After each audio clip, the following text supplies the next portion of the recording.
time for Geocache Talk. Whether you are at work, in the car, or wherever you are, we hope you enjoy this show about the great sport of geocaching. If you're watching live on YouTube, you can be part of the adventure tonight in the chat room and participate with others as they watch the show. If you are listening later, please give it a like and subscribe on your favorite podcasting app so that you can get all of the weekly Geocache Talk goodness. Big thanks to the Travel Bugs for the music and our featured patrons, Master Sergeant USMC, Albedo 0.39, It's Only Barney, Purple Turtles 3, ACDC Family, None of It Tidy, Josh Boggs, congratulations, Mr. Boggs, for your recent nuptials and trip to Vegas. That was fun to watch. Yeah, it was. It was. Carrot Killer, Korsgat, and our new patrons, Gene Hunter, The Caching Jeeper, Fam Gustafson, B Mars 7391, Speed City, Curiosity Girl, and Glowworm 77. If you'd like to become a patron, head on over to patreon.com/geocache talk for more details. Patrons get the new blackout coins right there. Where's all blackout coins? Dang it. Mine's packed. No. Don't worry about it. That's fine. That's fine. I understand. Hold on, I might have it. No, it's okay. No, it's too late. It's too late. Okay, there you go. Oh yeah, the going caching card. Perfect. I did find it. Okay, so you got it. There you go. Yay! That doesn't count, Jeff. Other bonus content, other geocaching items during the year. We got the whole leaderboard thing going right now for patrons. Support level start at as little as Bison Tube level, which is $3 a month. Well, let me welcome my co-host, Jeff. Oh, where's Jesse? He's not here. Jesse is under the weather.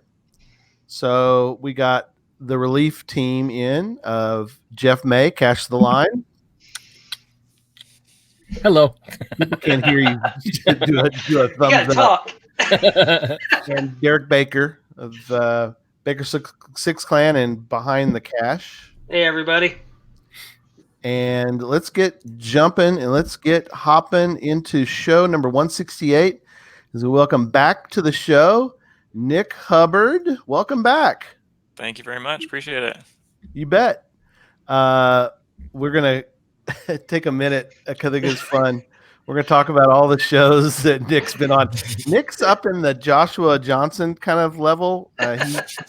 He's kind of got the multiple appearances award, and so is there a special coin for that? There is. I think we'll get you. We'll have to get you a coin for that one, buddy. And then we got a lot to cover. We got a lot to get to, so we're not going to spend a lot of time on the news and so forth. I guess we should start. We'll start with news, and then I want to take a moment and go over, because I think it's fun to talk about some of those things we've done. So first, I got a note, and usually I throw these things away because they're usually spam, but I got a note that was like, "Hey, congratulations! You're now in the one of the top podcasts on Apple." And it's like, yeah, whatever. And so I did look it up, and I think it's pretty cool. We're number 528 on the technology Apple podcasts. So 528. There's 550,000 podcasts on Apple. Can you believe that? Wow. That's a lot. That is a lot. That's covering everything. But I just thought it was cool. We're 596. Sorry, we're number 596 on the Apple Podcast Technology, because I stuck us in like technology and like nature, and I don't know. There's a couple other categories. You pick a few categories, and so anyway, kind of neat. We're working hard. They send you some stats on, how are you doing in, Australia or Czechoslovakia or whatever. And I thought those are all cool, but I figured I'd just put a note out there about the US one. So anyway, that is that. this weekend, I was at a wedding for my baby. My son got married. He's 24, so he's not really a baby, but so they're actually here. They're going to be leaving. They're trying to get to sleep because they're trying to get up at 2:30 in the morning to get to the airport because they're going to Hawaii. So anyway, so they're gonna have to. They don't need to sleep. They can sleep on the plane. Exactly. That's what her dad told her earlier today. So we had fun. We're in Hot Springs, Arkansas, and got a little cashing in. Used Cashly for got some Earth caches, and I want to talk about one of the features, Nick, that I really love. That I don't know.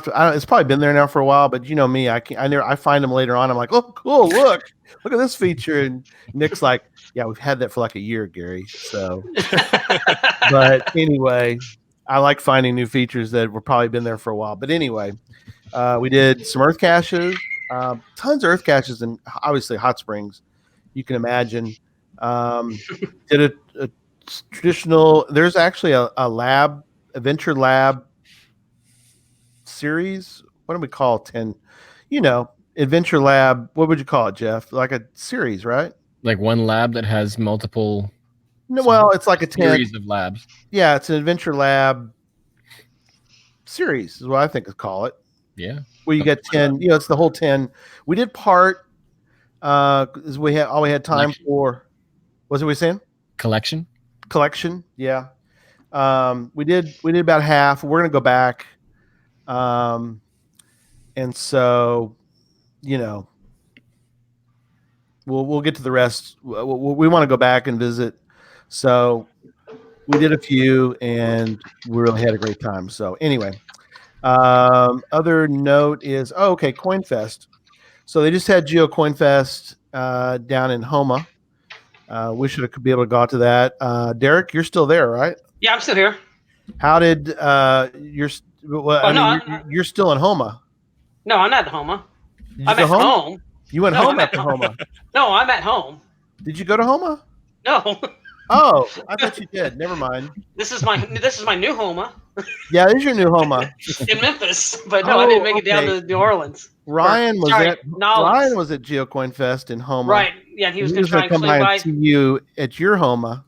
Yeah, at my Homa. Okay, I got you. My home. Anyway, they had GeoCoinFest there, and next year it will be up in Kansas, probably in Manhattan. So, hats off and congratulations to Flint Hills Geocaching in Kansas and the other crews that are up in that area that will be hosting GeoCoinFest 2020 up in Kansas next year. So, yeah, Kansas City. That's right. Yeah, it's in Kansas City, not Manhattan. So good for them. So that'll be fun next year for them to have that. So all right, let's get into something interesting.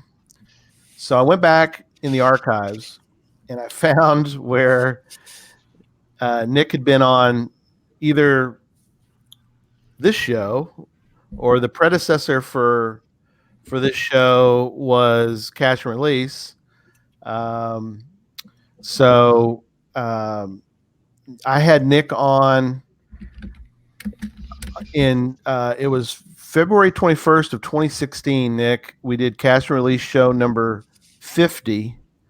And I'm trying to think, it was Cashly was what, 1.1 or something at the time, you think? Or yeah, something like that, because I think it was December 2015 that I released it. So okay. It was very, very early. Yeah, real early. I don't remember. I think I randomly found it on Apple, and I sent a quick note to support it Cashly. Just sent a flyer out saying, well, maybe because I thought, oh, it'd be kind of cool. It's have somebody maybe from their thing and from the software maybe, and I'll take a chance. Maybe they'll respond. Maybe we can work something out. And so we had just started too. We're show 50 or whatever, and Nick responded real quickly. I'm like, oh man, yes, we have Nick on the show. We'll talk about this new app that's out there, and because me and Michael Millard started using it, and we thought, man, this is awesome. So that began the whole thing.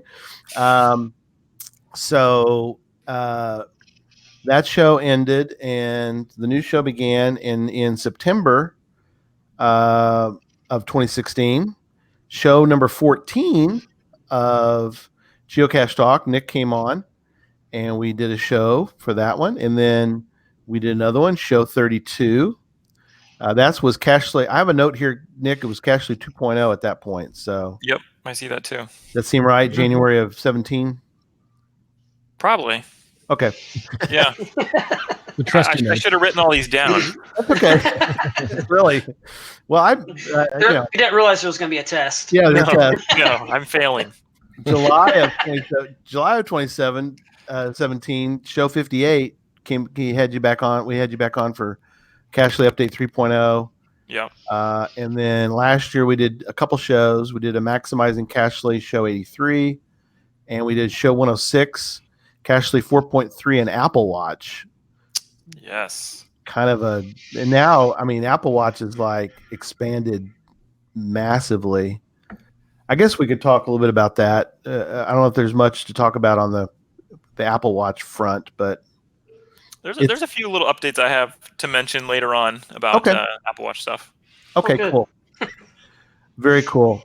And then we did a Cachely 5.0 show earlier this year, January. So anyway, that is all of that fun trip down memory lane. Yes. We should have a screenshot of like the version 1 and version 5 and compare them side by side. Yeah, probably. You do have on the Patreon. Didn't you do one on the That's Patreon? actually pre-version 1.0 that I posted on Patreon. Yeah. Wow. And there's even an old icon that I posted from my screen of my iPhone when I used to call it simple geocaching, and it was a different icon, and it was back in like iOS 6 days. It was really old. Wow. So. That's cool. Oh yeah, here it is. In case Owen from KC mentioned CoinFest GC8DT40 GeoCoinFest Kansas City 2020. Thank you, sir. Thanks for helping put that in. Yeah, hold on. I'm gonna show this. There. Oh yeah. Oh, yeah. What is? Going caching. Oh, you still got? No. Simply. This is the old screenshot. The old screenshot. Oh, there it is. The simply geocaching. Yeah, that's what I was going to call it before Cachely. Horrible mistake that I avoided. You got out of that quick, huh? Yeah. Good deal. So a couple notes. One I put in. It's the only rant tonight, probably from me. Although I don't know, I reserve the right to rant tonight. My first It's your rant, show. It's your show. It's my Jesse's not here. Yeah. He can't fill in. So exactly, he can't yell at me tonight. He probably can. He can probably get on the chat room and yell at me. But anyway, here's my I'm waiting one for it to rant. pop up. If you have an iPhone, iPad, some kind of iOS device, there is absolutely no excuse why you haven't purchased Cachely at this point. There's no excuse because you're missing out on geocaching nirvana. Am I right, guys? Is that, Yes, totally. Okay. Yeah. Hey, you can't say that. He No, created he the can. Nirvana. Yeah, he can. He can. But I mean, it is. I mean, you really are. You're missing out. If you have Android, I feel I that know iOS phone. yeah. If you don't have iOS, Look at I feel iPod like, Touch. yeah, we've got some people on that are. Oh, Kim Elise, you don't have a phone? Wow, we got to talk about that. That's interesting. But if you have Android, that's fine. I feel that you can glean some tips and tricks tonight, as well as our show that we're going to do in a few weeks. We're going to discuss CGO, so we're going to do that too. But I think tonight you'll have a lot of fun hearing about and there've been comments in the chat room already about, I'm not iOS, but I wanted to hear about, everything. So anyway, and we're going to talk about, like I said, I think you can glean some good info, and those that are on Cashly, I think they're giddy about tonight. So, all right. Well, let's get started. We're going to kind of go over first before we get into 527, or basically 5.2 is we're going to cover a lot of, right? 527, 526. Yeah, there was a bunch of, since 5.2, there's been a bunch of small bug releases along with some features in there. So just kind of the whole 5.2, micro Package. versions. Yeah. Yeah. Okay. Cool. Yeah. But we wanted to kind of go around the room real quick and talk about, and then get Nick to comment on some of our favorite items that we're maybe are doing right now that we're using using Cashly for, other than just caching, but some features that I think really make, in my opinion, what makes Cashly really so valuable, other than just using the geocaching app, which I don't use it. I do. I guess I do get pushed into it to do a couple things we'll talk about in a little bit, as far as logging for Earth caches and so forth, which we always explain why we have to do it that way. But anyway, so I'll start off. A couple things, Nick, that are, well, no, let's start with the network team. They're on the top. So I'm gonna let you guys. We'll go straight down the show notes. So part of our network team tonight's on, and I'm going to let them take it away and give some of their things that really stand out for them. Go ahead, Jeff. Well, I guess the most obvious one would be the offline maps, the premium offline maps. I mean, that's a huge benefit to have, like, entire chunks of land downloaded offline. When I was in Scotland doing some of the hikes, it's like you don't have to worry about using the data anymore. You're on Wi-Fi, you get all the stuff that you need, you're good to go. And it's like it's the was it an OpenStreetMaps base? I can't remember. Yeah. Yeah. So all of that data is basically in that package, and it's really helpful with all the trail maps and trail markings and all that stuff. So, Did you download a Scotland map prior? Yeah. Going over there? Okay.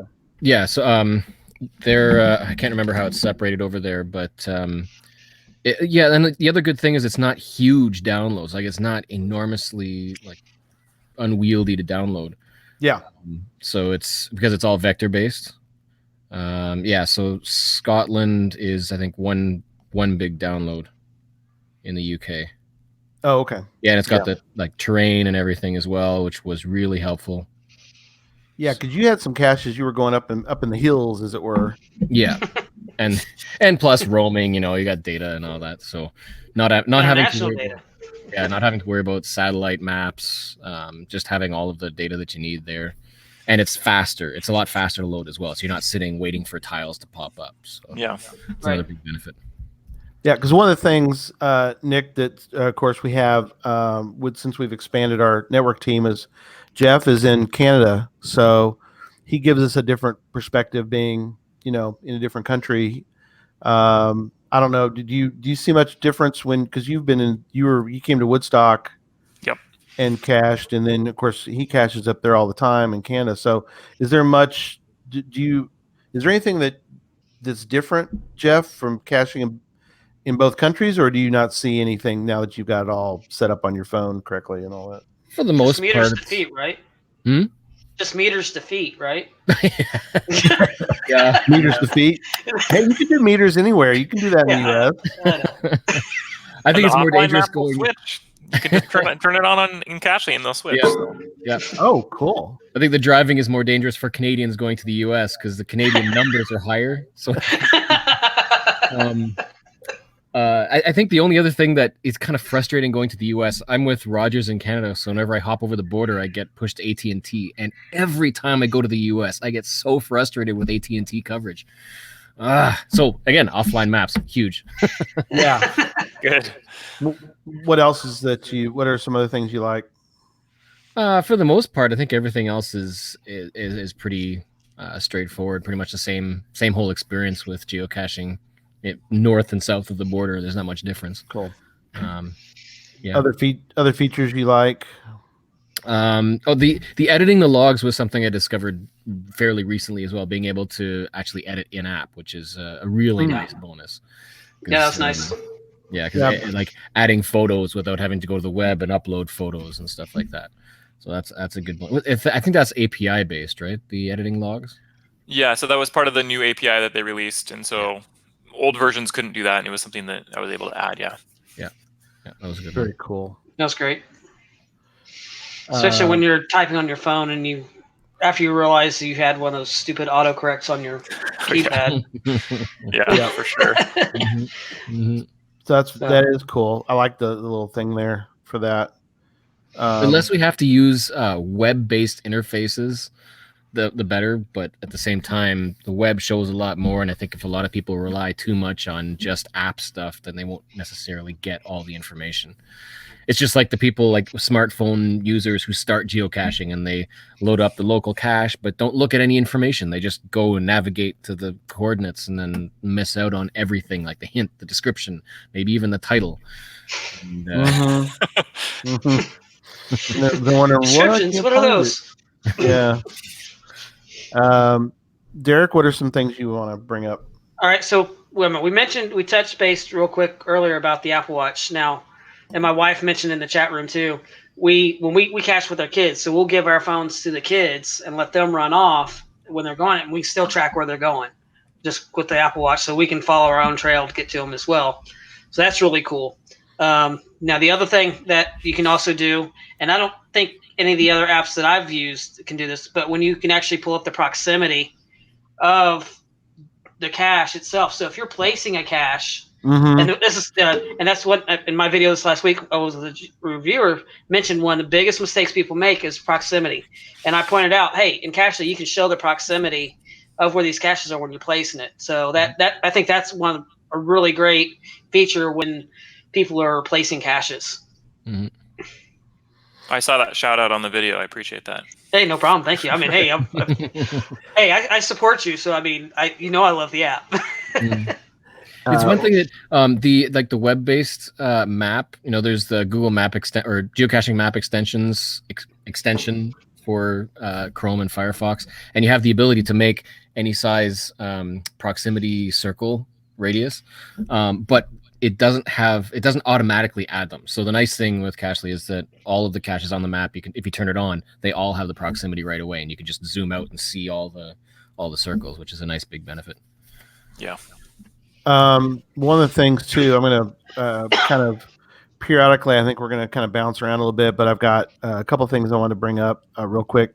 Shout out, good day from Australia. Maps are the best. Oh, yes. So absolutely. And then Jankiba brought up any plans for county shading. I'm not sure. Nick, do you know what she's... I think so. So she's referencing Geo, and so I think once you have gotten a cache, a fine in a county, it will shade it a color so that you can get all the counties in your state.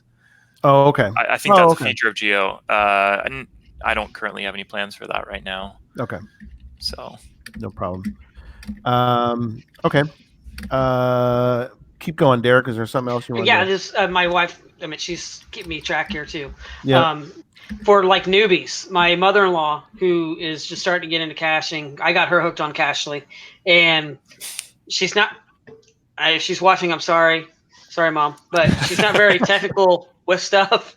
But she can use the app, and that's just really cool. So it's really easy to use for people that aren't very tech savvy, and that's and then I've done tech support for her a few times, like, okay, now go to this part and do this. So, but it's real easy to walk through, and it's really great, really easy. My kids love it. It's just a beautiful app. It really is. Everything's really, I think it's really laid out really nice. It's funny you mentioned about somebody using it like that. I worked really hard to make it intuitive, but sadly, my own mother, she does geocache. They're actually in Europe right now, and she's been geocaching. But she always tells me, like, I need to have you show me how to use Cachly, the advanced features, because I don't really know.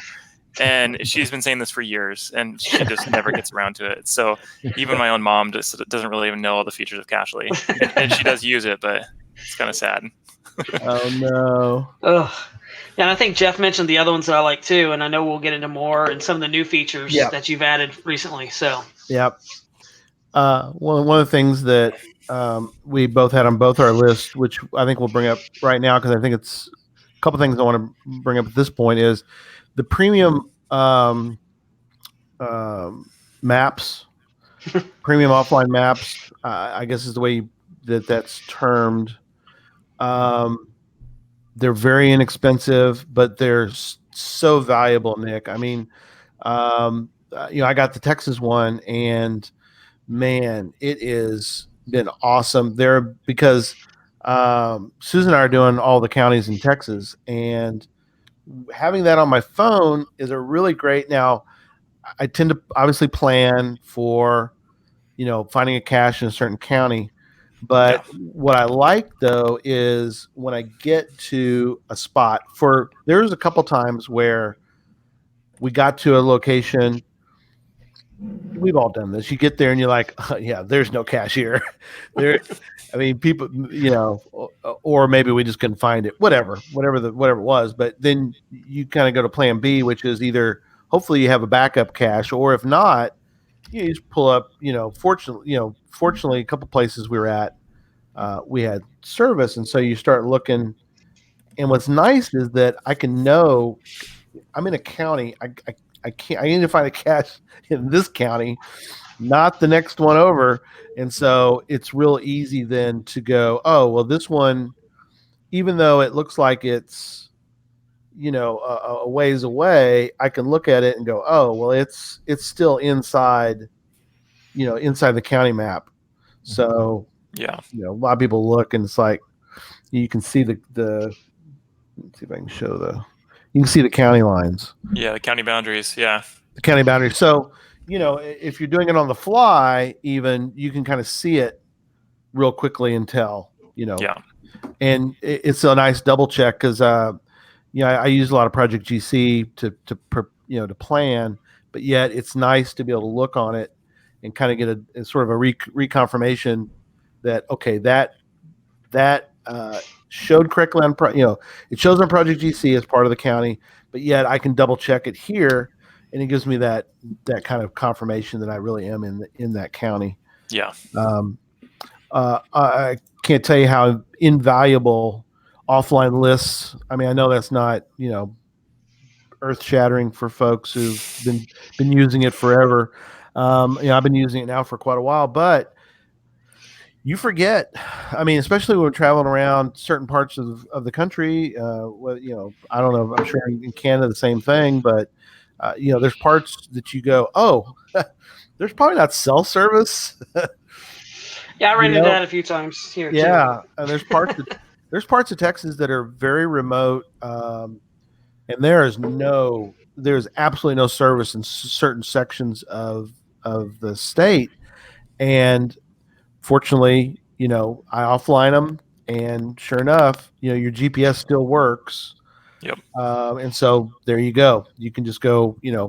What's funny is that Susan and I were out middle of nowhere, West Texas, and we found the cache we wanted. But what's funny is that we needed to find our way back to a road to get to the next one. It wasn't a big deal, but I mean, it's like we kind of meandered around a little bit. And I figured we need to go. I know how to go east, so I can start going east, and then of course everything picks up, and we can get on to the next one. But I mean, offline lists are just incredible to have.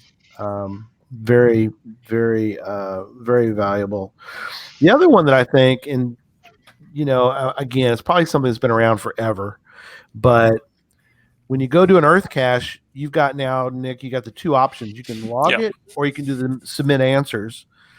And what's nice about is I like to, the way I do it, or the way I prefer, is to log as I go. I like a lot of people don't maybe do that, but Susan and I, we go to an Earth cache.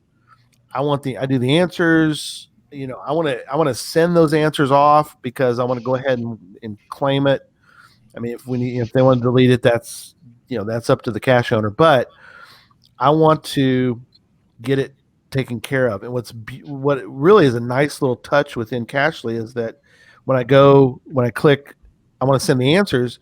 It not only brings up, it takes me over to where messaging is. It fills out what you're doing. I am now sending an email to this person, but it says what it's in regards to. Yeah. Right. Which I love. That's great. And then I do too. I can cut and paste the information in. Boom, I've got it done. Then I can go back to Cachly, click on the to log it, and off you go. One of the things that has always been around now, Nick, has been there. Gosh, it's been there probably since 2.0 maybe. Is being able to create. I keep separate. You'll have to correct me on what the correct term is for it, but basically, like a DNF, I've got verbiage already written about. Oh yeah, the text templates. Yeah, the text templates. Yeah, and some defaults. Yeah, and so that's really nice because I can just pull that up. Yeah. And do a use whatever text template I want to use for some of those, and so that's another item I wanted to mention. So yeah, those are great. I use some of those too. Okay, and then I guess let's do your Jeff. Let's do your suggested feature, and then we're going to get into 5.2. So go ahead and hit Nick up. See what I got my notepad ready to type it out. It just came to mind just before we started the show. Well, let's talk why it came to your mind. Yeah, too. exactly. So we were talking about how Project GC had integrated by linking to the profile stats, and we just thought if it's possible to maybe integrate Project GC for challenge checkers in app. So like when you view the description of a challenge cache and it shows the little clickable image to go to the checker, if clicking that could take you to an in-app checker instead of going to the whole website and all that stuff. That'd be kind of neat. If Magnus from Project GC wants to, work with me on an API for that, I could easily integrate that. So let me note that. Okay. He's just scribbling nothing right now. Jeff. No, I am. No, I just wrote it down. Don't worry. How is we've been doing this, like you said, we've been talking about this since December of 2015? Yeah, I think that's when I released it. Okay. Now that we're down the road a little ways now, how has the relationships been, before we get into 5.2, how's your relationships been with geocaching.com, and how's your relationship been with Project GC or some of the other apps?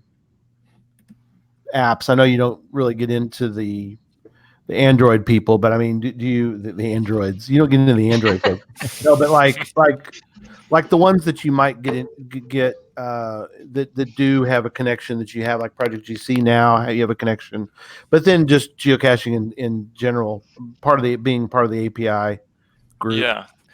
So I've only about one time I've talked to the guy from Project GC, so I don't really have too much of a relationship or integration with him or that website. Gotcha. But maybe in the future. I've definitely talked with the developer Geo a couple times, just discussing various API features and things like that, and kind of similarities that we have between our apps, and just bouncing some ideas off each other when we were doing the new API. And HQ, I feel like I've always had a great relationship with them. They're really great people.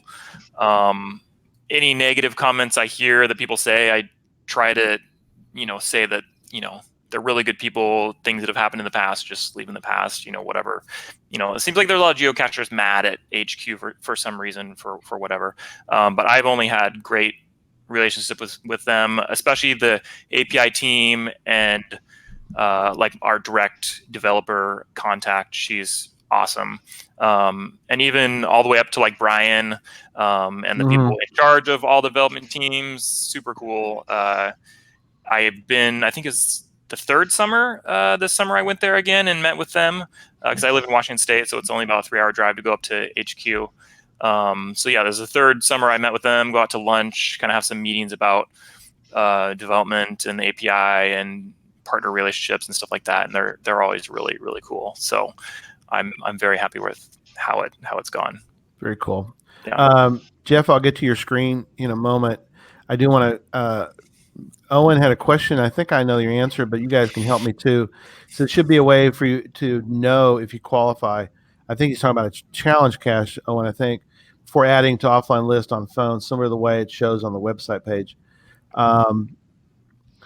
Because in Project GC, especially if you have a couple other connects with like Cache Tour and different things, but you can see that you qualify. It puts a little green check mark, I think. Is that right, guys? Where it puts, instead of a red X.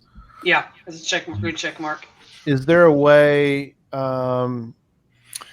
Nick, you think to add a? Not currently. I would have to have some sort of integration with a new API feature or Project GC, because currently Cachly has no way of knowing. Like, for example, a challenge cache I was looking at the other day, you had to get like 1,000 caches in Multnomah County, which is a county near me, and then you could log that one cache. And there's no way that Cachly would know that without having some sort of intimate knowledge of all your finds on geocaching.com and to somehow do a query lookup or something like that. And Project GC has I think a second copy of the entire database of geocaching. I think that's how it kind of works. So they're able to somehow do those queries to check if you qualify. So again, if I was able to get some sort of integration with, him or geocaching would have to make some new APIs for developers. So okay, cool. But it's totally possible if those were provided. Right. Okay. Yeah. Gotcha. And let's get it out of the way because it always comes up every year. Every time I know what you're going to say. We have this, and somebody's asking, how much is the GoFundMe for the Android version of Cachly? It was $125. That's how much we made in 2 years. So that's why there's no Android version. Yeah, that's not enough. Yeah, sorry, Andrew. I appreciate your thought on that, buddy, but yeah, it's not there. It comes down to realities of time and that I have a full-time other job. I have a family. I need to focus on my users that I've already built for Cachly on iOS, and it would just be absolutely impossible. Yeah, we appreciate that. We appreciate that you focus. There's other apps. If someone else gets something else, they can. I know it's probably not as good, but still. Yeah, it's usable. There's Geo. Go try Geo Live on Android. That's one that's alternate to the official app. Give it a try. Oh, he was just being trouble. Andrew says he's an Apple guy all the way. So yeah, he's just being contrarian tonight. So let's bring up a screen. Go ahead. Where were you gonna show us here tonight? Well, I was kind of just playing around, but the county lines just with the offline maps. Oh, cool. The breakdown of all the regions. Which right. Is really cool. And you should, if you, I don't know if you downloaded the maps recently, but there should show Is that yours? county names as well. Oh, Jeff's got to run out. There's an FTF out there. He's not too far away from it. It's quite a ways from there. What were we? Wait, say that again, Nick. 330 kilometers. When 5.2 came out, I added county names as well. Oh, cool. So some people that had an offline map already for their state, they never downloaded the newer version of it, and that data needed to be downloaded again from the server to include those names. So if you haven't updated a state map in a while and you really want those county names, you can go back and browse for your state again and re-download it. Oh, okay. So because it's coming from OSM data from OpenStreetMaps, so there's always new data being added. And especially if you're finding things that are errors, like there's a trail in the wrong place or it's going somewhere else, people can always fix the maps themselves. These are not maps that I have created probably millions of people across the world have helped with these maps, putting the data into OpenStreetMaps. So Very cool. if there's errors, there's problems, please go to openstreetmaps.com and add data or correct data. Oh, very cool. Yeah. Um, And then those will show up in Cachly in about 2 weeks. So Oh, okay. That's not bad at all. That's really awesome. All right. Keep that around, Jeff. We might come back to your screens there if we need them, buddy. So keep that on there because we could use that as a reference point. But Mhm. all right. So let's talk a little bit about 5.2. The bundle, we'll call it, for 5.2 all the way up to 5.2.7, all the way up. So OpenStreetMaps data, as you were talking about, users actually help, which is great. I didn't know that, so that's very cool. I probably should have, but I didn't. Brand new, beautiful styles.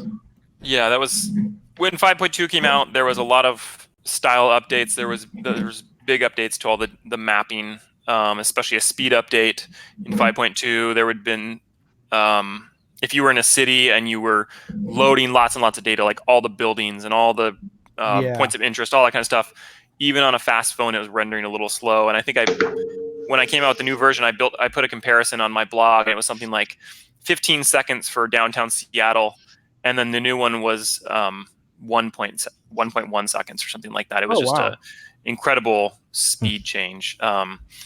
So hopefully everybody's now used to the fast speeds and they've forgotten all about a couple of the slow rendering issues. Right. But hill shades and contours are really helpful for people on hilly terrain. If you're in a place like Texas, it probably doesn't really matter.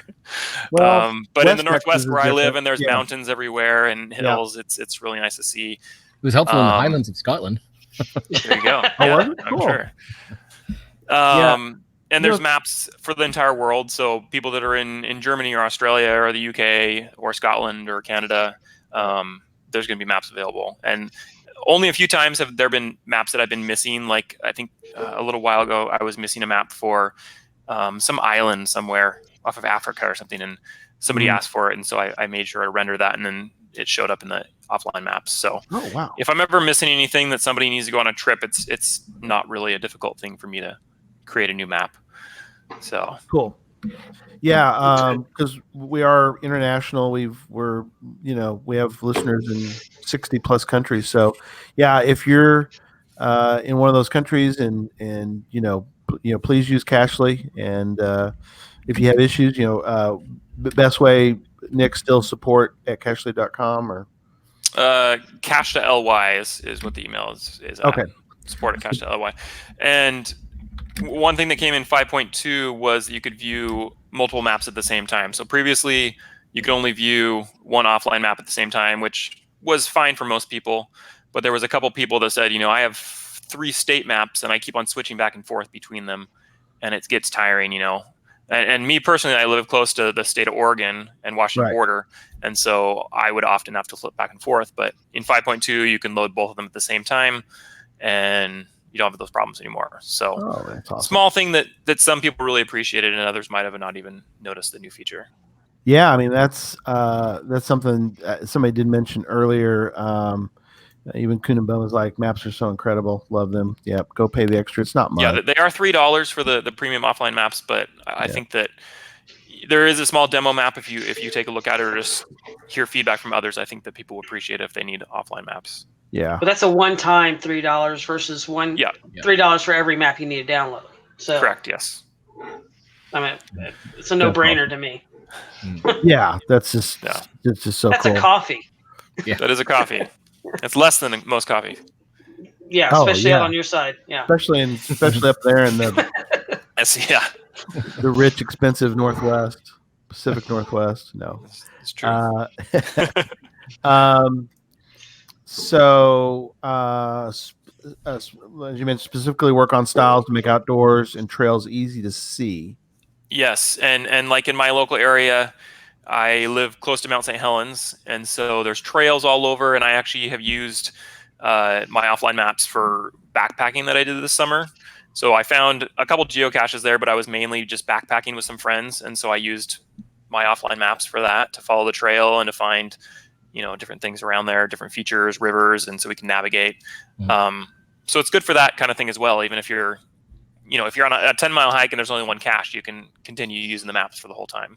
That's cool. Right. Yeah. Even like urban caching, one thing I noticed about the premium maps is that you've added in like where you're at. So there's like a CVS. There's points of interest. Yeah. Points of interest. So that's really cool that they that you got that. Hey, there's Chick-fil-A. Yay, Chick-fil-A. But it's kind of cool you don't have to bounce between. You can basically use the Cachly app, even if you're like finding caches, but you're like, but nearby there's there's a CVS, so that's cool. I need to go do that too. And you can turn some of those layers off in settings, because there's some people that say there's too many of those points of interest in a downtown area, and I'm just trying to see caches. So you can turn some of those layers off, including even things like mountain peak heights and names and county lines. You can turn off, and there's a lot of flexibility. So yeah, it's like I'm looking at the new trails now, just around here, of course, being new to the area, I don't know where all the trails are, and I'm like locating all these different trails in these little parks right around here. Right. That's great. Yeah, I've got that up in Scotland. Yeah, let's pull up real quick the Scotland. So you can see all the terrain maps here and the trails. And as you get into the town, so this is Ben Nevis. This was the mountain that I climbed in Scotland. But just down in the town next to it, you zoom in close enough, and then all the POIs pop up. Oh, that's cool. So it's really helpful seeing all of that in just the one map set. Right. Yeah. Did you give you elevation too, Jeff? You can get a quick look and say. Yeah. So you got the elevation lines in there as well. Oh yeah. You got the topo on that? Oh yeah. Yep. Yeah. That's awesome. Very helpful. Yeah. We had a question, Nick. Does Apple tell Nick? I know this guy. Oh, do you? Okay. Does Apple tell Nick how many different countries there are Cachly users? That's interesting. Yes. Oh, wow. I don't have an answer for that. How many countries though? but there is stats. I think the stats that Apple provides me are opt-in stats.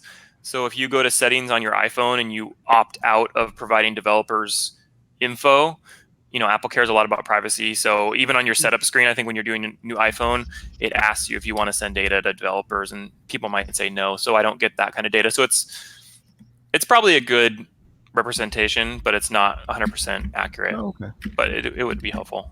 Okay. Let's see. Let me jump down a little bit. Let's see. Digital layers. 3D print. Frequent updates. I just mentioned a new suggested feature. Oh, do you? You got another one? Having an orientation lock in the app instead of, because right now you have to lock the entire device in one orientation. So if you unlock the entire device and say you're carrying the app down at your side, it keeps switching between portrait and landscape. And there is one. It's in settings. There is. Yes. That was. He just did it. When I first came out with the landscape mode, that was one of the complaints, is that you had to use the lock for your phone, and there needed to be one just for Cachly. So yes. Yeah. What's funny about that whole thing is that's one of the ones that I suggested to Nick, because I tell you, no other app can you ask somebody to do that, because back then I was taking my phone and I was sticking it in the cup holder. Oh yes, I remember and this.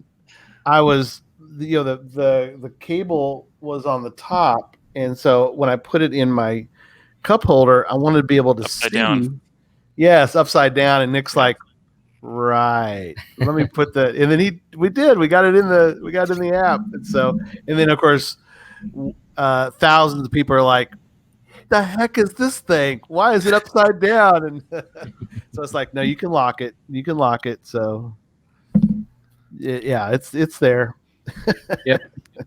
And I just noticed as well, which was nice, it was in portrait when I set it to lock the landscape, and it stayed in portrait until it locked landscape.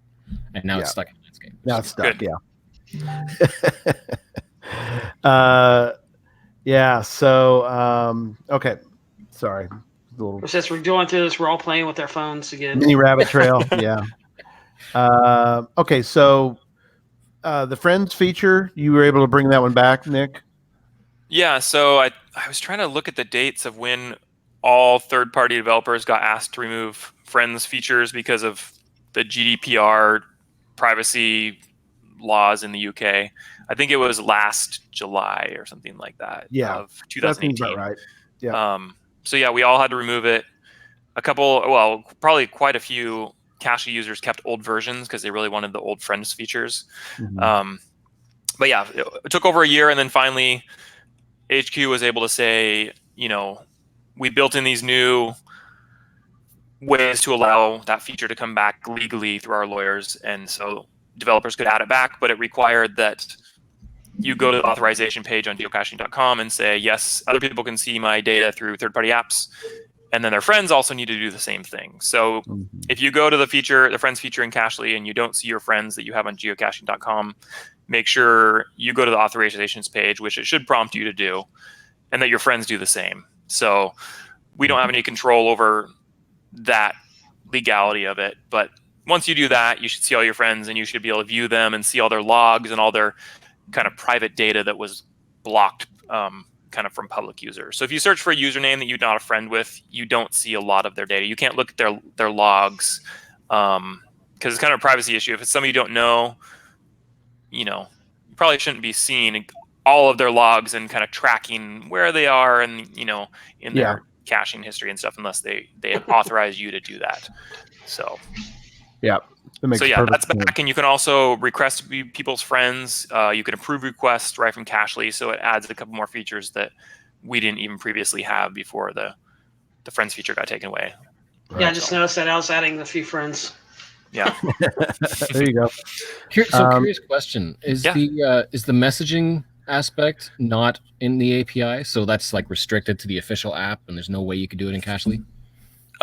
So the integration they allowed us to do is where it flips to Safari on your phone. So it does do the things like where it's sending for Earth caches and stuff, it's sending the GC code and like the title, automatically putting it in there. And so it has a little bit of integration like that, but it does still take you to Safari. So that's the best we could do for, I think, privacy again. So if developers had access, I think there would be some privacy issues. So I think there has been, hopefully someday we'll be able to maybe live link to the official app, and it will just be a little bit better interface than going to a browser. You'll be able to go to the official app right to the message center. But that involves a lot of kind of deep linking technical things. So very cool. I don't know this was actually in there. Is this true? You can call your friends straight from the app? You can, but something broke in iOS 13. So yeah, a feature we added a long time ago that we don't really talk about too much is in your iOS contacts, in the notes field, or I think it's in like company name. There's a couple fields that we use. You can put a GC username, and then when you're browsing your friends, it'll ask you if you want to allow Cachly to use your contacts access. So there's privacy. If you say yes, then it will look for that GC username, and then it will allow you to quickly access that user right from Cachly. Oh, okay. So some users that have used that, they associate the contact in their phone with a GC user. Oh wow, so that's cool. Yeah. So if they are finding a cache from them, they can quickly send them a text message or something. Yeah. Oh, that's awesome. Cool. That's really cool. Okay, let's see. This is the one we talked about. I think we talked about it pre-show, or we talked about. I don't know, Jeff, you mentioned it too, but I think we mentioned it early on in the show about easily add additional logs to caches that already have a pending log, and view multiple pending logs for a single cache. Yeah, so that came about because there was people that would they would log like a find, and then it would be sitting in their pending logs on Cachly, and then they're like, well, now I can't create a second log. I can't make a note. I want to drop a trackable with the note or something like that. I gotcha. And so now there's more of an interface for that. So where you log a cache, that button changes, and there's a way to view all the logs you've created and to create a new log. And so it just kind of made that a lot easier for those users that wanted to do that. I like that's even, we sort of think now it's like, it's in there.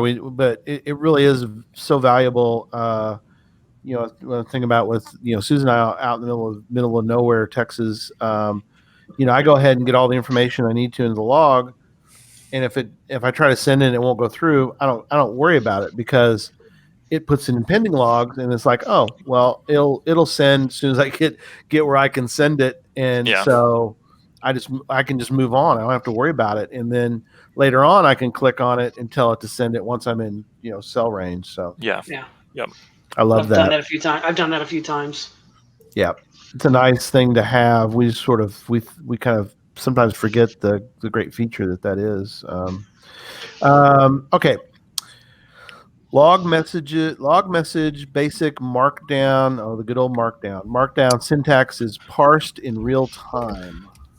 Yeah. So if people are markdown users, if they want to bold things or italicize or make a link, if you know that syntax and you type it into a message when you're creating a log, it will bold in real time. So if you're doing, I think, a double asterisk and a double asterisk, it'll bold that in real time. So before they had no context for what they were typing, really. There was no preview for Markdown, but now it can do it as you're typing. So it's just another kind of easy thing. I think geocaching.com does that, or maybe you have to click preview. To see if you're to see what you've bolded and stuff like that. So it just makes it a little easier to see. Yeah, because sometimes you may not realize, did I do that Markdown right or not? Yeah. Okay. Quick question is we're going to divert to good GeoDandrew. He's got be able to drop multiple travel bugs or geocoins at one time. Yes, you can do that. You can go when you're logging on the logging screen at the bottom. It says trackables, and then it'll bring up a new screen of all your trackables. And then up at the top right, there's a ... menu, and there's options to drop all or visit all. Oh, and I that's love kind of that. how you would do it for all of them. There's no way to do it after the fact unless you can just do another note, write a note if you've already logged the cache and then say dropping or visiting trackables and just do the same thing. And if you have a lot of trackables you can scroll down and it says add more. Scroll down, add more. Yeah, because the API, I think, only lets us load 50 at a time. So if you have something like 200, you got to keep on scrolling to load some more and then add those. But wow, that's cool. It does take sometimes a little bit when that writes the log on, because I've my coin case. I mean, some people are going to probably cringe, but actually a lot of times I'll log a lot of those and just that I'm moving them along, and sometimes it'll take a while for those the logs to publish. So there's an idea. What about having, say, posting the logs as a background function? So I could do it in the background instead of taking over the app. Yeah, instead of having the UI just sit there and run. Yeah, that's something that could happen for sure.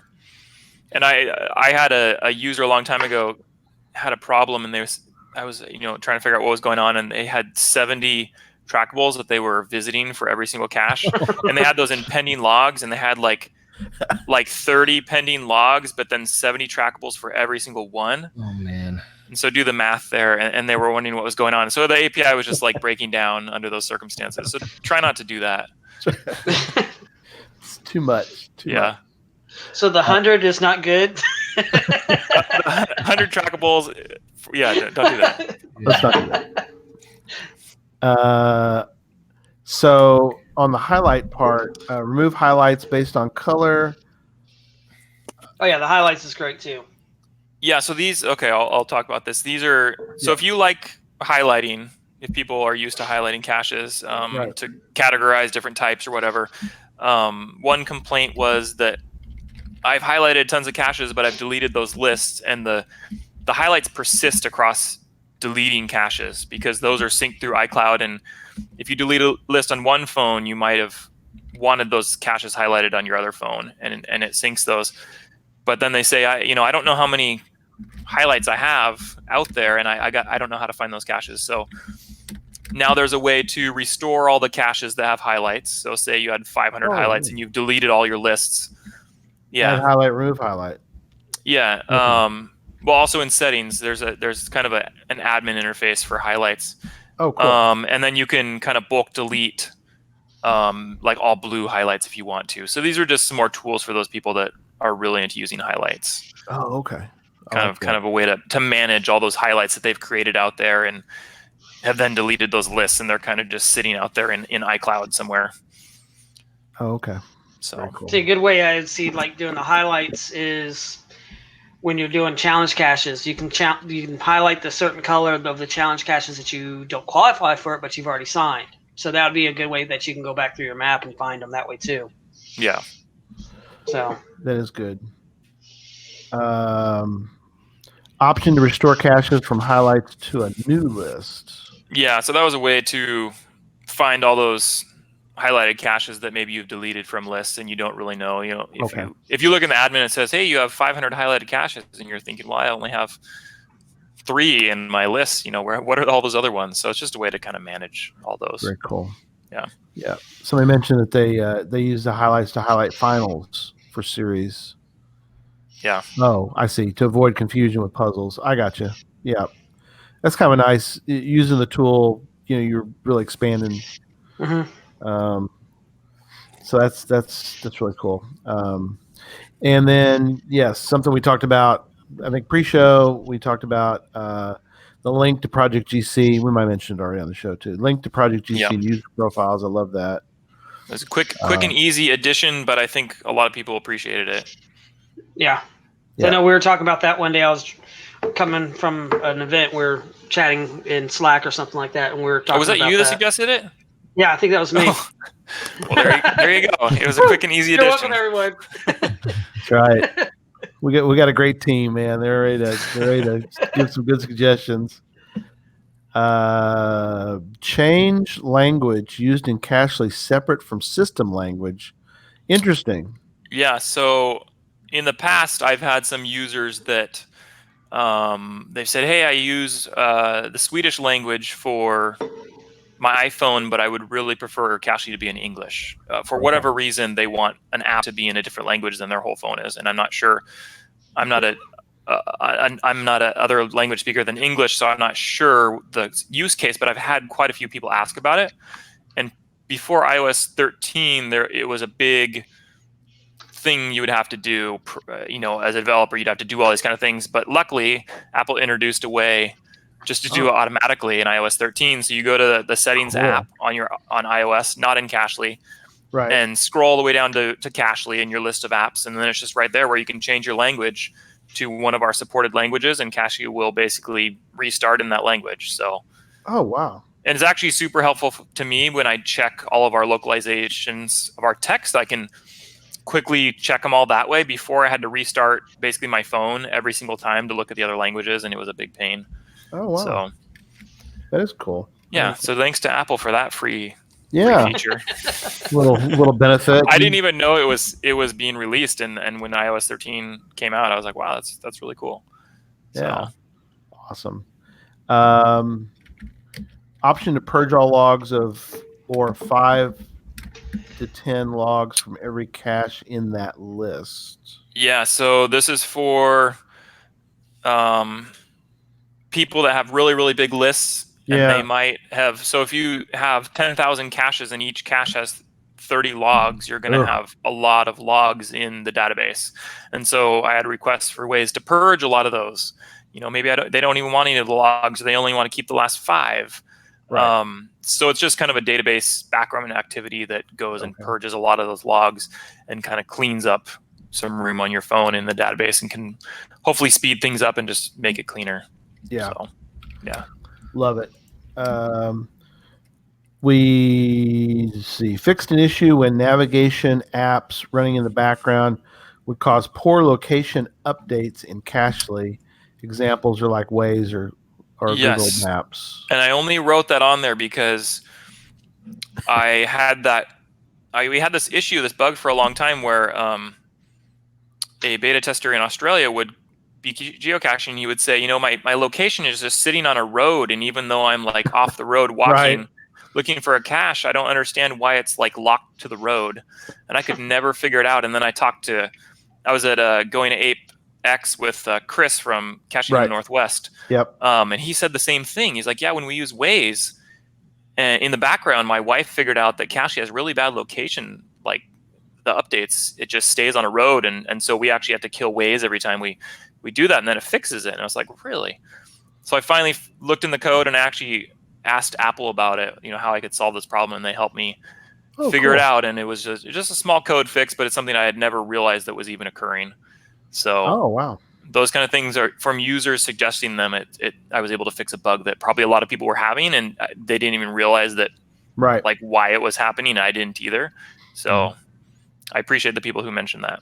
Yeah. It made me think of something before I get to that, though. Burnt Turtles mentioned about he really misses the movable drop pin. I didn't know it was gone. Is it gone?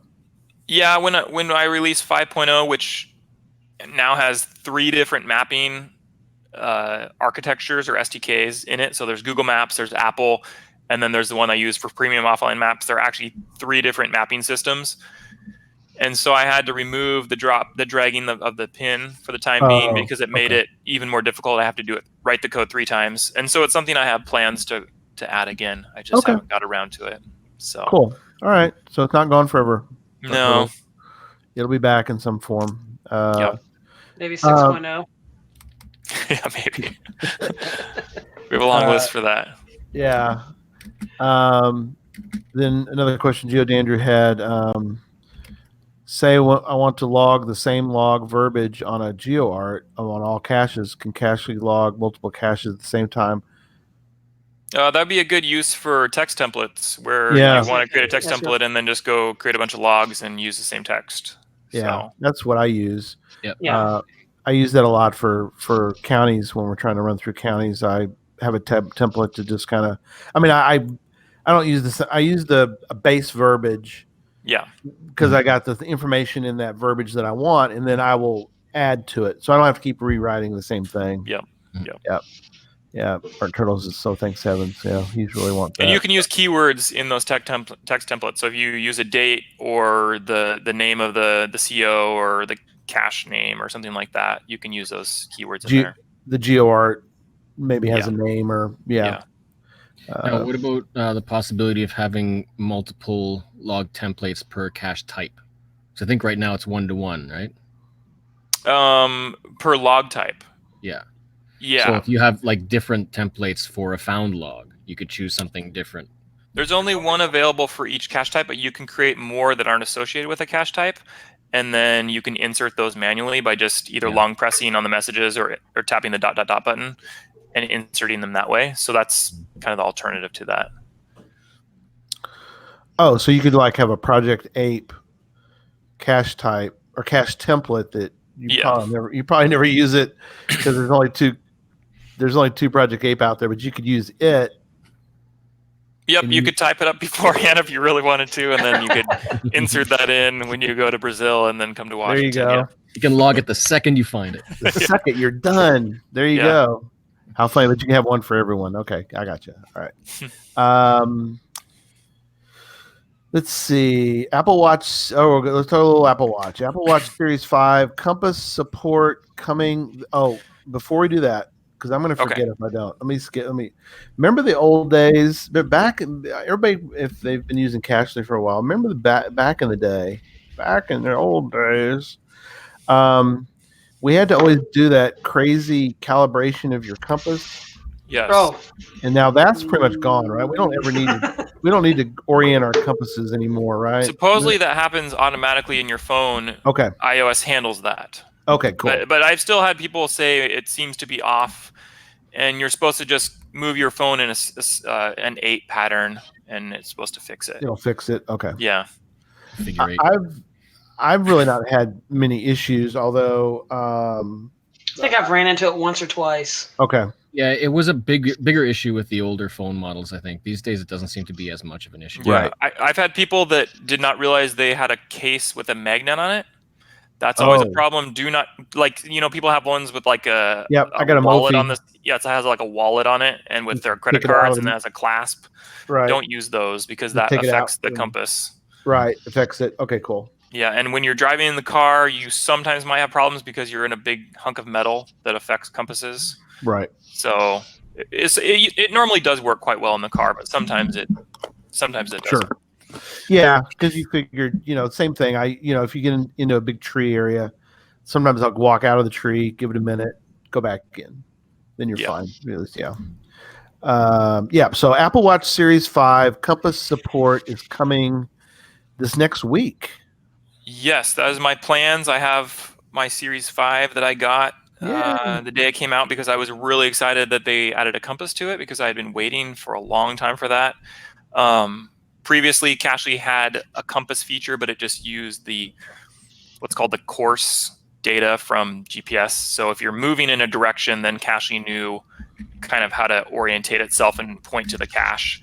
But it wasn't a true compass. It relied on your movement. So now you can actually, twist your wrist or your body, and it will actually be a real compass. So I'm working on finishing the design of the compass, and hopefully release a new 5.2.8 version that will include that new compass. Cool. So if you have a Series 5 watch, hopefully this week I'll have an update. Derek- Series 4. Oh, do you have Series 4? Well, Although the course one is still there, you can still use that one, but not as ideal. Oh, okay. Yeah, because I saw Derek look at his watch, so I was like, oh, maybe he's got one, but No, I got you got the 4. I waited for when the 4 dropped a little bit because the Series 5 was coming out. Right. My Series 3 got crushed. Oh no. And then this was asked earlier tonight because, as you can imagine, people are going to be like already. Somebody was already in the chat room. I can't find it right now. Well, here it is. Wait. Here it is. When is Cashly 6.0 coming, and what's new coming down the road? This is one of my beta testers, and I told them in our internal Slack channel to say this. Okay, cool. That's perfect. Hey, a little behind the scenes. Yeah, so there. we're working on 6.0 right now. I've already sent out Awesome. some versions to my beta testers. There's going to be lots of really cool features that people have been asking for a long time. Some new features that we came up with that are simple but very nice. So I have no dates, but yeah, stay tuned for more updates about that. Very cool. Yeah. Yeah, and then a couple things as we kind of start to wrap up tonight. A couple things is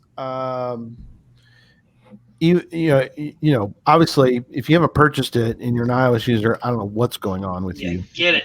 You got Throw the money at Nick. You got to get it. But if you have purchased Cashly before, and you use it, then my first suggestion is you need to give them a tip. I mean, come on.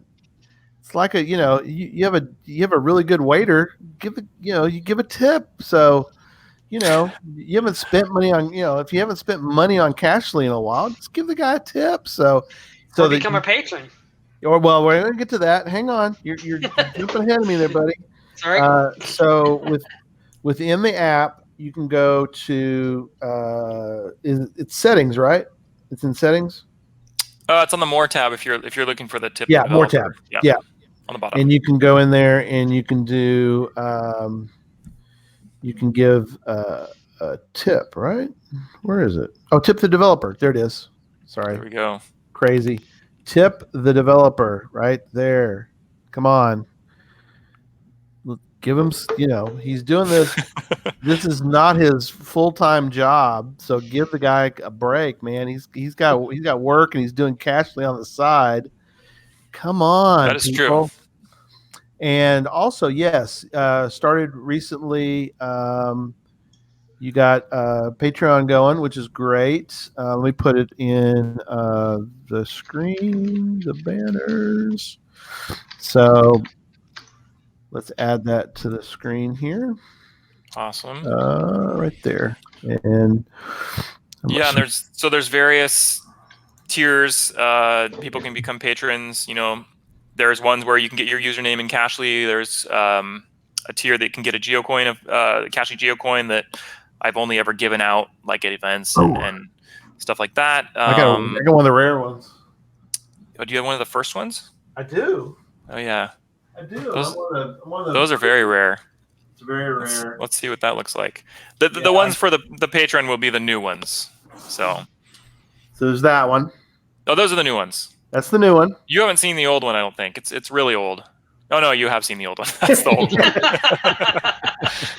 Yeah, that's the old I love ugly it, design. though. I love it. Now, what's if people don't realize, I've talked about it before, but we, Nick came out with that one, and I loved it so much. If you notice, this is sort of like the brother to this one. If you look, they're kind of very similar. They're both So thick. same manufacturer that Didn't you have the same designer do it? Yeah. Yeah. And we basically ours was sort of when we really wanted to create the original, the green one. I don't really show the green one very often. Here's the green one because we don't sell those anymore or give them out. There's the green one. Oh yeah. And we patterned it after cashless because I love that. I love this coin. I like the coin. Yeah. Yeah, but I love the old one. You were like, I don't even know if I like the old one. I like the old one. The new one's just so much better. So I know. So like kind of like Geocache Talk, there's different levels for Patreon, for Nick, for Cashley. So, go become a patron of Nick, and so all right, we'd appreciate it. Absolutely, that's wonderful. We're very happy to support that. All right, let's see if there are any. We'll kind of go around the room and see if there's any. Oh, Ryan was able to jump on. He's talking about map shading. Yeah, we'll have to add that to the suggestions. I think he's talking about the county shading type thing. Yeah, county shading, like goo a little bit, probably. Yeah. Okay. He likes Geodandry likes the Apple Watch part. That's cool. That's something we mentioned earlier. It's not for cache type, but for log type, and that's what Jeff was talking about. Is that he's wanting multiple finds for the found cache type. We're talking about instead of log type for text templates. Yeah. Multiple. You mean like so? If you had multiples for a found it, then there would be an interface to pop up and ask you which text template you wanted to use for the found it. Something like that. Like maybe you have like a longer default text, like a paragraph, and then a shorter one for just quick logs, and you could choose whether to use the long or short one or something like that. Yeah. So the hard part would be to figure out the interface for how and when and where you're choosing between the two. Mm-hmm. Yeah. So. Okay, let's go around and do a wrap up. So I don't know, whoever wants to start, give some final thoughts, and we'll just kind of go around. I went first last time. Yeah, I know. I was seeing who we were gonna do that. I just really love. I mean, I on my not my podcast, but on the podcast and on my channel, I just really love the app. I use it all the time. The features are great. I can't wait to see what comes out on 6.0, and just all the different stuff that we can do. I'm always finding new things that I can do with it. I actually use use it all the time, even getting directions to a different location that I'm going to, because I know there's a cache there, and I'll find the cache close to it, and I just go through that and get to where I go. Instead of trying to find the address for a place, I use Cachly because I know there's a cache right next to it. So I use it for that as well. But I just really love this app. I love being able to use the Apple Watch. My kids love it. The simplicity of it. It's a beautiful app. It's really great. I love it. Yeah, me too. Jeff, any thoughts? There was one other suggestion just came to mind. I love suggestions. I actually do. Going back to the trackable thing. He's got his notebook out. It came from Derek's comment where you might have like 20, 50 different trackables, but how you can do all of them or individually log them. And I was just thinking, if you have that many, like for me, some people like to drop or visit them all as they go from cache to cache, which, it's one way of doing it. But I like to, if I'm going to a cache that's relevant to specific trackables, then I'll only want to have those visit because it's relevant to those trackables. Oh, gotcha. So if I'm carrying 10 trackables, then if I'm visiting, I have the option to all visited or manually go to each individual one, and go across and then across log type and then come back and then go to the next one. So would it be possible to say have all visited or select visited and select dropped? So you can choose that and then just tap on the ones that you want to do instead of all or nothing. I will type that down. Cool. The quick way that I've done that, so if you have 50, maybe that's too hard, but say you had 10 and you only wanted to visit 6 of them, you add them all quickly, and then you can quickly just go swipe and delete the ones that you don't want to add. I started doing that. That's kind of the quick way to do it. I started doing that with when I had like 3, and there was the one that I didn't want to, so I all visited and then removed one. Yeah. But, I was just thought to do like a tap select for the ones that sure. Yeah. Okay. That's noted. Thank you. I mean, yeah. And other than that, I mean, my comments, I am pretty much now using that app and the official app for messaging and some of their promos, but that's just about it. So Cashly is pretty much covering everything now. And I'm coming from a different app, which has been pretty much now has become obsolete almost entirely. And so I'm kind of having to adjust my, the way that I do my caching through the app. And so I'm getting a lot more used to having to do it Cashly's way. Very cool. For sure. Yeah. Cool. Okay. A couple of other last comments. So Zabra was saying like templates for each cache type. So he wanted one for multi, one for puzzle, or one for unknown, instead of one for find, one for do not find. He's thinking, or she was thinking, they were thinking like one for letterbox and one for I don't know, it's a thought. Yeah, that's one of my beta testers, so also tell me. We'll talk about it more in Slack. That's cool. And then another one says you can insert a template if you want to use different templates for found it. Yeah, I have 4 and just insert it inside instead of using one default message for found it. Yeah, so you can manually insert it. Yeah. Okay, cool. And you can name the template. So name it like found it 1, or found it long, found it short, something like that, and so you can kind of know which one you're inserting. Okay, cool. Yeah. It's brunch time in Perth, Western Australia. I love it. Wow, sounds awesome. Delicious. Yes, wonderful.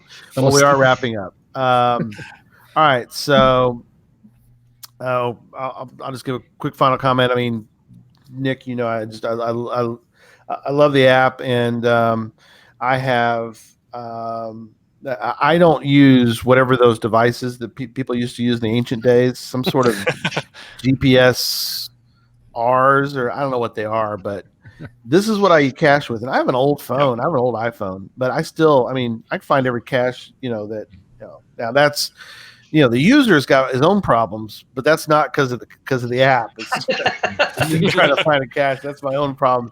But then I have Susan to help me find the actual cache. I just get her to. She always tells me, like, am I at ground zero yet? I'm like, no, let me get you to GZ, and then you can help me.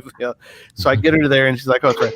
So it's like, I'm just there to point her in the right direction. Once I get her there, she can find the cache. So, but it's been wonderful. We're just so appreciative of everything that you've done as far as supporting Geocache Talk, and just been such a great support over the years. And that's why I really brought it up at the beginning of the show, was just that the relationship has been just wonderful. And I agree.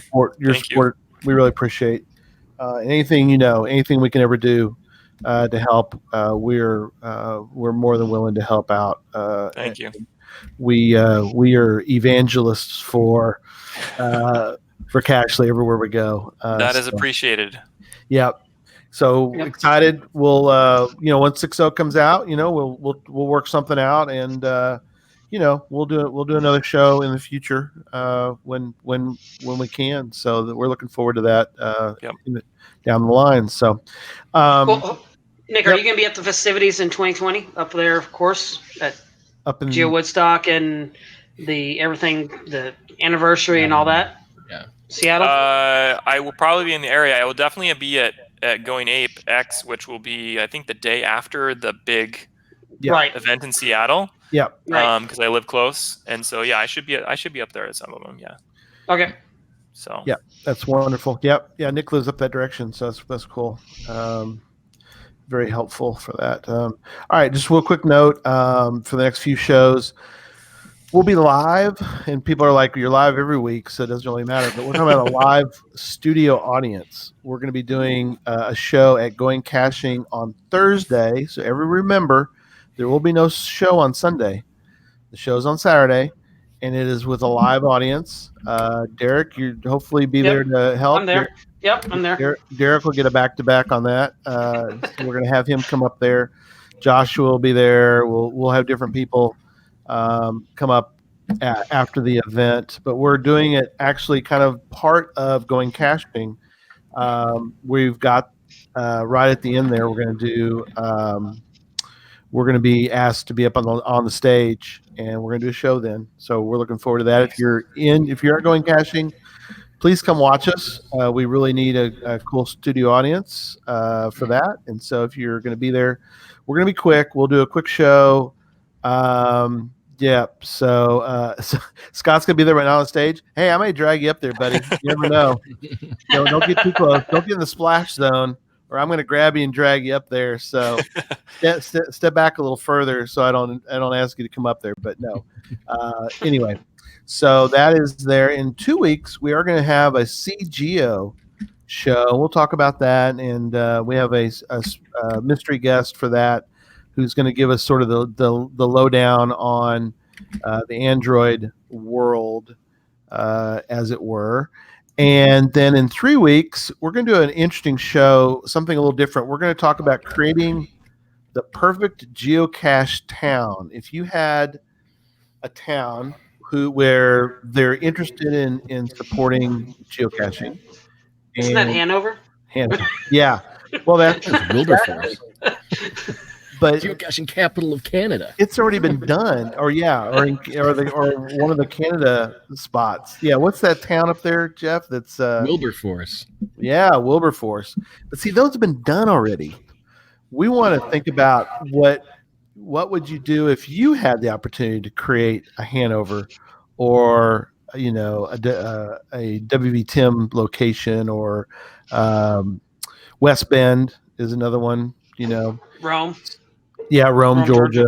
Good example. So we're going to talk about that in a few weeks. So anyway, all right. So let me do our outro, our little video. Thank you. And Derek's even here, as he's the one that created it. Thank you, Derek. Yeah, each week we use it, and I always appreciate you that you create it. So here we go. Folks, we hope you've enjoyed the show tonight, as well as our new format. Please email us your comment at geocachetalk@gmail.com. Don't forget to follow us on Twitter, Instagram, and Facebook. The show can be found on Apple Podcasts, Stitcher, Radio Public, or Spotify, as well as at the Geocache Talk website. Don't forget to click that subscribe button below and ring that bell notification so that you can see and hear the show on a weekly basis. And tell your friends about the show. Get them involved with us in the chat room. And until next week, don't just talk about geocaching, go geocaching. There we go. All right. Good night, everybody. Night, everybody. All right. Thank you. Nighty-nighty. Thanks, Nick.